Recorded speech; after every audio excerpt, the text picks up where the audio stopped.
नमस्कार विद्यार्थियों, मेघराज गुरुकुल में आपका स्वागत है। और जैसा कि आप जानते हैं कि मैथमेटिक्स रीजनिंग के वीडियोज हम आपके लिए लेके आते रहते हैं। और आज जो वीडियो मैं आपके लिए लेके आया हूँ काफी मजेदार है, काफी इंटरेस्टिंग होने वाला है, क्योंकि ये है स्टैटिक टॉपिक का। और स्टैटिक्स में आज डिटेल में आज की वीडियो में कंसल्ट करेंगे अपन सारण्यन, अंग्रेजी में बोले तो टेबुलेशन। तो सारण्यन बोले हिंदी में, अंग्रेजी में बोले तो टेबुलेशन, उस टॉपिक को डिटेल में कंसल्ट करेंगे। और जैसे कि आप जानते हैं सीजीएल हो, रेलवे हो, चाहे अभी राजस्थान में सेट वैकेंसी चल रही है 12th लेवल, उसका सिलेबस हो चाहे कोई सा सिलेबस हो, उसके अंदर स्टैटिक्स का जो रोल होता है वो काफी अच्छा होता है। और एग्जाम के अंदर ये मल्टीपल लेवल के क्वेश्चंस होते हैं। कारण क्या है कि एग्जाम के अंदर एक टेबल बना देता है और टेबल बना के आपको बोल देता है कि इसमें एक या दो या तीन या चार या पांच भी क्वेश्चन पूछ सकता है। ये एग्जाम पर डिपेंड करता है वो नंबर ऑफ क्वेश्चन कितने पूछ रहा है। तो बैंकिंग में तो एक एक में से भी पांच पांच पूछ लेता है दोस्तों बैंक के अंदर। तो एसएससी में एक या दो, रेलवे में एक या दो, सेट एग्जाम होता है अदर तो एक या दो पूछ सकता है। तो कहने का मतलब एक टेबल बना के उसमें से क्वेश्चन पूछे जाते हैं, उसे सारण्यन कहते हैं या टेबुलेशन कहते हैं। तो जो एक टेबल मैंने जनरेट कर रखी है आपके सामने बोर्ड पे, और जो क्वेश्चन अपन ने ले रखा है उस क्वेश्चन को आप गौर से देखिएगा। क्वेश्चन काफी मजेदार है, काफी एंटरटेनिंग क्वेश्चन है। तो एक क्वेश्चन है जिसके अंदर बैंक की हर वर्ष की कमाई दे रखी है लाख करोड़ रुपए में। जैसे सन 2001 से 2004 तक की बैंक की कमाई दे रखी है। बैंक ए से लेकर बैंक ए तक टोटल 5 बैंक हैं और पांचों बैंकों की 4 साल की कमाई आपको दे रखी है। ठीक है। और बैंकों की जो बैंक आपको दे रखी है टोटल, उनके सभी बैंकों की 4 सालों की कमाई आपको दे रखी है वो लाख करोड़ रुपए में। डाटा किसमें बताइए? लाख करोड़ रुपए में। तो लाख करोड़ रुपए में जो डाटा आपको दे रखा है उसको कंसल्ट करके आपको काफी तरह के क्वेश्चन बनते हैं। जैसे औसत से बनते हैं, प्रतिशत से बनते हैं, कमी वृद्धि से बनते हैं, है ना, और भाग से बनता है और अनुपात से बनता है। तो इससे रिलेटेड काफी मजेदार क्वेश्चन बनते हैं। अगर आज मैं गारंटी लेता हूँ आज के बाद अगर ये वीडियो आप देख लेते हैं कंप्लीट एंड तक, टेबुलेशन से रिलेटेड कोई भी क्वेश्चन, सारणी से रिलेटेड कोई भी क्वेश्चन अगर एग्जाम में आता है तो आपको मन कोई डाउट नहीं रहेगा, आप 100% कर पाएंगे। और फिर भी अगर आपके मन में जैसे अपन कोई टेबल पढ़ा रहे हैं, आपको इससे रिलेटेड कोई भी क्वेश्चन आपके मन में आए, कमेंट जरूर कीजिएगा दोस्तों, तो जवाब 100% आपको कमेंट बॉक्स में मिलेगा। तो चलो शुरू करते हैं अपन, और पहले टोटल कर लेते हैं क्योंकि बहुत सारे क्वेश्चन अपन को करने हैं। अपन बात कर रहे हैं आपके सामने। तो सबसे पहले अपन बिल्कुल शुरुआत कर रहे हैं बिल्कुल नॉर्मल डाटा से। जैसे मैंने बोल रहा हूँ बैंक ए की कुल कमाई निकाल लेते हैं। तो बैंक ए की सन 2001 से 2004 तक की कुल कमाई अपन निकाल लेते हैं। देखो तो 25 से 45 कितना हो गया आपका 70, 70 और 10 कितना हो गया आपका 80, और 80 और 40 कितना हो गया 120। ये तो हो गया आपका 120। फिर इसकी बात करें हमारे 85 और 25 कितना हो जाएगा, बैंक बी की कुल कमाई निकाल लेते हैं। 110, 110 रहेगा 140 और ये हो जाएगा आपका 160। अब बैंक सी की कुल कमाई निकालते हैं। 90, 120, 120 और 20 कितना हो गया आपका 140 और ये हो गया आपका 150। फिर बैंक डी की कुल कमाई निकाल लेते हैं। ये 90 हो गया, 95 हो गया मतलब 105 हो गया। और बैंक ई की कुल कमाई निकाल लेते हैं अपन। ये हो जाएगा 60, ये 100 मतलब 150। ये हो गया आपका इनकी कुल कमाई। चलो सन 2001 में सभी बैंकों की कुल कमाई भी निकाल लेता कि एक क्वेश्चन यहां से भी ले सके अपन। तो देखिएगा तो 40, 90, 130 हो गया, ये 160 हो गया। अब 160 है, ये 200 हो जाएगा और ये अपन कह सकते हैं 90, ये हो जाएगा आपका 290। आप जोड़ सकते हैं काफी इजीली, काफी आसानी से अपन कर सकते हैं। तो ये डाटा अपन ने जोड़ दिया आपके सामने। इसी प्रकार से कुल डाटा भी जोड़ देंगे अपन यहाँ पर। तो इधर 5 है आपका, 5 हो जाएगा, 5, 10, 10, 16, 18 का 8 हासिल 1, तो 1 हो जाएगा, क्या हो जाएगा 2, 3, 4, 5 और 6, ये हो जाएगा आपका 685। ठीक है। इस प्रकार से टोटल इनकम में अपन ने निकाल दिया आपके सामने। अब ये सारे डेटा अपन ने कैलकुलेशन करने के लिए पहले जोड़ दिए ताकि ये कुल टोटल मान अपन ने निकाल दिया आपके सामने, कुल मान अपन ने लिख दिया आपके सामने। अब ये क्यों लिखा? क्योंकि एग्जाम के अंदर आपको रिक्वायरमेंट के हिसाब से लिखना कि पूछा क्या जा रहा है आपको। अपन को डिटेल में कंसल्ट करना है इस क्वेश्चन को और हर तरह के क्वेश्चनों के बारे में बात करनी है और मैक्सिमम क्वेश्चनों के बारे में बात करनी है, इसलिए कुल डेटा अपन पहले निकाल चुके हैं। और इसमें से कैसे कैसे वैरायटी क्वेश्चन बनेंगे, तो शुरुआत अपन औसत से करते हैं। तो औसत के क्वेश्चन कैसे बनते हैं? तो औसत में 3 तरह के क्वेश्चन इसमें से बनेंगे, उसकी लैंग्वेज आप सुनना, क्योंकि एक बात गांठ बांध लेना कि स्टैटिक्स में सबसे इंपॉर्टेंट चीज आपकी वे लैंग्वेज है, भाषा है। अगर भाषा आपको अच्छे समझ में आती है तो पॉसिबिलिटी आपकी काफी अच्छी रहेगी और काफी इजीली आप कर पाएंगे एग्जाम के अंदर और काफी आसानी से हो जाएगा आपसे। ठीक है। तो चलो शुरू करते हैं। पहला क्वेश्चन, लैंग्वेज सुनने पे ध्यान दीजिएगा, काफी अच्छा वेरिएट कीजिएगा। देखिए आप, तो मैं बोल रहा हूं आपके सामने सन 2001 से 2004 तक बैंक ए का औसतन कमाई ज्ञात कीजिए। सन 2001 से 2004 तक बैंक ए की औसतन कमाई ज्ञात कीजिए। औसतन कमाई निकालेंगे बैंक ए की सन 2001 से 2004 तक। आप जानते हो औसत का मतलब क्या होता है? राशियों का योगफल बटा राशियों की संख्या। तो राशियों का योगफल कितना हो रहा है 2004 तक? 120। और राशियों की संख्या कितनी हो रही है, मतलब सन कितने हो रहे हैं टोटल आपके? टोटल सन हो रहे हैं आपके 4, इसलिए 4 का भाग लगा दो। जैसे अपन 4 का भाग लगाए 4 3 12, तो 30 लाख करोड़ रुपए का औसत है। है ना। तो बैंक ए का सन 2001 से 2004 तक का औसत जो है वो 30 लाख करोड़ का है। ठीक है, इसके बाद आगे आते हैं और अच्छा क्वेश्चन ले लेते हैं। और अच्छा क्वेश्चन अपने कहता है कि सन 2001 में सभी बैंकों की कुल कमाई का औसत ज्ञात कीजिए। सन 2001 में सभी बैंकों की कुल कमाई का औसत ज्ञात कीजिए। तो इसमें भी वही करेगा, राशियों का योगफल बटा राशियों की संख्या। अब राशि का योगफल तो मैंने पहले निकाल चुका 290, और टोटल बैंकों की संख्या कितनी आपकी 5 है, क्योंकि वो ऐसे ले रहे अपन स्तंभ में, तो बैंकों की संख्या काम आएगी। तो बैंकों की संख्या टोटल कितनी आपकी 5।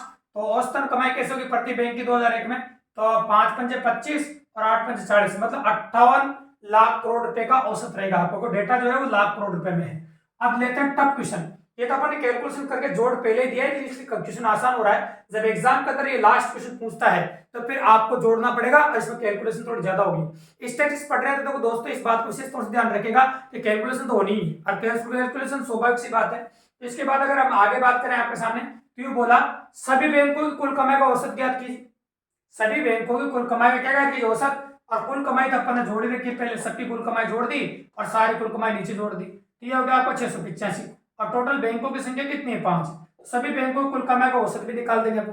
कैसे निकालेंगे, देखो 1 पंजे 5 और 1 बच गया आपका कितना हुआ 18, 3 पंजे 15 और कितना बच गया आपका 3 और 7 पंजे 35। तो 137 लाख करोड़ का औसत हो गया आपका। औसत कितना हो गया आपका 137 लाख करोड़ का औसत हो गया, जो कि बिल्कुल सिंपल और काफी इजीली कर दिए। तो 3 तरह की वेरायटी, वैसे नंबर ऑफ क्वेश्चन अगर अपन लिए ना आपके सामने, यहाँ पर बैंक ए का लिया था पहले क्वेश्चन में, उसी प्रकार बैंक बी, बैंक सी, बैंक डी, बैंक ई का भी हो सकता है। एक तो मैंने पंक्ति में क्वेश्चन ले लिया था क्वेश्चन नंबर 1, एक क्वेश्चन मैंने स्तंभ से ले लिया था क्वेश्चन नंबर 2, और एक क्वेश्चन अपन ने कुल में से औसत बना लिया तो क्वेश्चन नंबर 3। ऐसे आप कितने भी स्तंभ में से किसी बैंक का निकाल सकते हो, और किसी भी पंक्ति में से किसी बैंक का औसत निकाल सकते हैं आप।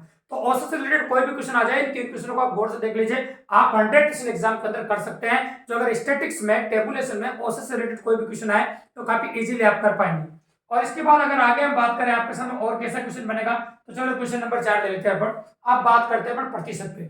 औसत हम पढ़ चुके हैं, अब प्रतिशत के बारे में बात करते हैं। तो प्रतिशत की लैंग्वेज सुनिएगा। सन 2001 में बैंक ए की कमाई, सन 2001 में बैंक ए की कमाई उसकी कुल कमाई का कितना प्रतिशत है। तो भाई जिसको निकालना उसको हमेशा ऊपर लिखते हैं, और कुल का भाग करते हैं, प्रतिशत बताने के लिए 100 से गुणा करते हैं। तो सन 2001 में बैंक ए की कमाई कितनी बताइए 40। सन 2001 में बैंक ए की कमाई कितनी है 40, और कुल कमाई कितनी है 120 है। तो कुल कमाई 120 होगी और गुणा कितना हो गया आपका 100। ये 0 से 0 कट गया आपका, और 4 से कट जाएगा आपका कितनी बार 3 बार। तो ये हो जाएगा आपका 100/3%, यानी कि 33 से 1/3%। ये हो जाएगा आपका 33 से 1/3%। मतलब सन 2001 में बैंक ए की जो कमाई है, मतलब वो कुल कमाई का 33 से 1/3% है। मतलब बैंक ए की कुल कमाई का 33 से 1/3% है, ऐसा अपन ने निकाल दिया। ये हो गया क्वेश्चन नंबर 4 आपका पॉसिबल करेक्ट। और इसके बाद अपन यहाँ से स्तंभ लेते हैं, पंक्ति में लिया था, स्तंभ ले लेते हैं। स्तंभ में क्या कह रहा है अपना कि सन 2001 में बैंक ए की कमाई, सन 2001 में बैंक ए की कमाई उसी सन में सभी बैंकों की कुल कमाई का कितना प्रतिशत है। उसी सन में सभी बैंकों की कुल कमाई का कितना प्रतिशत है। तो देखिए सन 2001 में बैंक ए की कमाई कितनी 40 है, और उसी सन में 2001 में कुल कमाई कितनी सभी बैंकों की 290। ये 290 का बार लगा दिया और गुणा कितना हो गया आपका 100। ये 0 काट दिया अपन ने, तो ये हो जाएगा आपका 400/29। ये कितना हो जाएगा आपका 400/29%। चाहो तो इसका लगभग मान भी निकाल सकते हैं, क्योंकि स्टैटिस्टिक्स में आपको लगभग मान ही देना पड़ेगा, और इस प्रकार से आप इजीली अप्रोच कर सकते हैं, और इस प्रकार से आसानी से आप निकाल सकते हैं। तो ये हो गया आपका क्वेश्चन नंबर 5। अब आ जाते हैं क्वेश्चन नंबर 6 पे, और भी काफी मजेदार बनाते हैं प्रतिशत क्वेश्चन को, जिसमें को आपके सामने कि बैंक ए की कुल कमाई, ऐसा कहें आपके सामने बैंक ए की कुल कमाई, बैंक ए की कुल कमाई का कितना प्रतिशत है। जिसको पहले बोला जाए उसको हमेशा ऊपर लिखते हैं, जिसको बाद में बोला जाए उसको हमेशा नीचे लिखते हैं, और किसी भी संख्या को प्रतिशत बदलना हो तो 100 से गुणा करते हैं। तो बैंक ए की कुल कमाई कितनी आपकी 120 है, और बैंक ए की कुल कमाई कितनी 150 है, और किसी भी संख्या को प्रतिशत बदलना किससे गुणा करेंगे अपन 100 से गुणा कर दे। तो ये 100 से गुणा कर दे अपन। अब काटना बाकी रहेगा, चलो काट देते हैं अपन। तो चाहो 30 से काट दो 4 बार, और ये 30 से कट जाएगा 5 बार। 5 से काट दिए इसको, 1 पंजे 5, 2 पंजे तो 20 बार, 20 चौक 80। तो ये 80% है। कितना कह दोगे आप, ये इसका 80% है। कितना प्रतिशत है 80% है, जो कि आपने निकाल दिया और काफी इजीली अपन ने अप्रोच कर दिया। तो ये हो गया आपके प्रतिशत के क्वेश्चंस। अब आते हैं कमी वृद्धि के काफी मजेदार क्वेश्चंस के बारे में। तो कमी वृद्धि कैसे होती है, किस प्रकार से होती है, इसके बारे में बात करके अपन देखिए।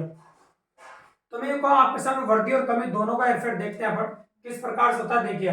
तो मैं कहूँ आपके सामने सन 2003 में बैंक ए की कमाई उसके पिछले वर्ष की कमाई से कितने प्रतिशत अधिक है। तो सन 2003 में बैंक ए की कमाई उसके पिछले वर्ष की कमाई से कितने प्रतिशत अधिक है। तो आप देख रहे हैं कि हमेशा जब भी कभी ऐसा क्वेश्चन आ जाए तो आप एक बात कहते ना, अंतर होता है और अंतर में जिससे हम तुलना कर रहे हैं, जिसे तुलना की जाए उसका भाग लगाते हैं और गुणा 100 से कर देते हैं, इसमें आपका आंसर पॉसिबल बन जाता है। तो अंतर कितना आप नोटिस कीजिए, 10 और 45 का अंतर कितना होगा आपका 35, और भाग हमेशा उसका लगता है जिससे अपन तुलना कर रहे थे। तुलना किससे कर रहे हैं 10 वाले से, और गुणा कितना आपका 100, ये 0 से 0 कट गया तो ये हो गया 350% अधिक। तो आपका आंसर होगा 350% अधिक, जो कि बिल्कुल सिंपल है और काफी इजीली अपन ने करते हैं। तो ये तो अधिक के लिए था। अब आगे मैं कह रहा हूं आपके सामने सन 2003 में बैंक सी की कमाई उसके पिछले वर्ष कमाई से कितने प्रतिशत कम हुई। तो अंतर कितना रहा आपका, 10 का अंतर रहा, नोटिस कीजिए, और भाग हमेशा पहले वाले लगता है जिसे तुलना करते हैं 30 वाले तुलना कर रहे हैं, अब गुणा 100, ये 0 0 कट गया मतलब 100/3, यानी कि 33 से 1/3% कम हुआ। मतलब जो कमाई हुई है वो 33 से 1/3% कम हुई है बैंक सी की कमाई 2003 में 2002 की तुलना में। तो ये दोनों क्वेश्चन हो गए आपके कमी वृद्धि के, और दोनों क्वेश्चन अपन ले चुके हैं आपके सामने कमी वृद्धि के। अब इसके बाद भाग वाले क्वेश्चन लेते हैं। भाग वाले क्वेश्चन कैसे होते हैं, तो भाग वाले क्वेश्चन कैसे हैं, जैसे बोलूं सन 2001 में बैंक ए की कमाई उसकी कुल कमाई का कौन सा भाग है। तो सन 2001 में बैंक ए की कमाई देखो कितनी हो रही है 40, और उसकी कुल कमाई कितनी हो रही है 120। जब काटेंगे तो कितना हो जाएगा 1/3 भाग है। क्या कह सकते हैं आप, 1/3 भाग है। इस प्रकार से भाग भी आप कर सकते हैं और भाग के क्वेश्चन भी एग्जाम के अंदर पुट हो सकते हैं, इस प्रकार की पॉसिबिलिटी है। अब अनुपात पा जाते हैं अपन, तो मैं कहूं बैंक डी की कुल कमाई और बैंक ए की कुल कमाई में अनुपात बताइए। तो बैंक डी की कुल कमाई कितनी है आपकी 105, और बैंक ए की कुल कमाई कितनी है आपकी 150। अब इन दोनों को काट दीजिए, है ना, 5 से काट दीजिए, 1 पंजे 5 30 बार, और 5 से अगर इसको काटे अपन 2 पंजे 10, 1 पंजे 5, ये आ गया आपका 21:30। चाहो तो 300 और काट दो, 7 से 21 और 10 से 30। तो ये कह सकते हैं कि बैंक डी की बैंक ए की कुल कमाई 7:10 का अनुपात है। तो इस प्रकार से आपका अनुपात हो गया। तो दोस्तों इस प्रकार से अपन 70 क्वेश्चन लिए आपके सामने, औसत के लिए, प्रतिशत के लिए, कमी वृद्धि के लिए, है ना, और आपके सामने भाग के भी लिए और अनुपात के भी लिए। इस प्रकार की वैरायटी क्वेश्चंस बने। हर टेबुलेशन या कोई भी पार्ट आपको पढ़ाने से बाद एक क्वेश्चन हमेशा पूछेंगे आपसे। अगर इस टेबल को देखकर गौर से देखिए, इससे रिलेटेड कोई भी क्वेश्चन अगर आपके मन में आ रहा हो, कहीं से बन रहा हो, किसी भी प्रकार का चैलेंज है, 100% चैलेंज है, आप कैसे क्वेश्चन पूछिए, उसका जवाब कमेंट बॉक्स में आत्मवाद मिलेगा आपको, ठीक है। और जब भी स्टैटिक्स से रिलेटेड कोई भी क्वेश्चन, अगर स्टैटिक्स का जो कोई भी पार्ट अपन पढ़ेंगे आपके सामने आगे, इसके बाद जब अपन पढ़ेंगे आपके लाइन डायग्राम, उसके बाद फिर रेक्टेंगल ग्राफ, फिर उसके बाद पढ़ेंगे बार ग्राफ, फिर पढ़ेंगे पाई चार्ट, ये पढ़ेंगे, उनके बाद में अपन क्वेश्चन आपके सामने पूछेंगे। तो एक एक वीडियो आपके कंटिन्यू स्टैटिक्स के आते रहेंगे, जिसमें अपन इस प्रकार के एनालिसिस करते रहेंगे टेबल्स के बारे में और बहुत सारी चीजों के बारे में। तो वीडियो एंड तक देखे रहे दोस्तों, और इस प्रकार के और भी वीडियो अगर आपको चाहिए तो चैनल में बने रहे, चैनल को सब्सक्राइब जरूर कीजिए, लाइक कर दीजिए, शेयर कर दीजिए, और अपने और दोस्तों को बताइए, ताकि इसी प्रकार से फ्री ऑफ मैथ रीजनिंग आप मेरे चैनल पर पढ़ते रहिए दोस्तों, और बने रहे मेरे चैनल के साथ। धन्यवाद।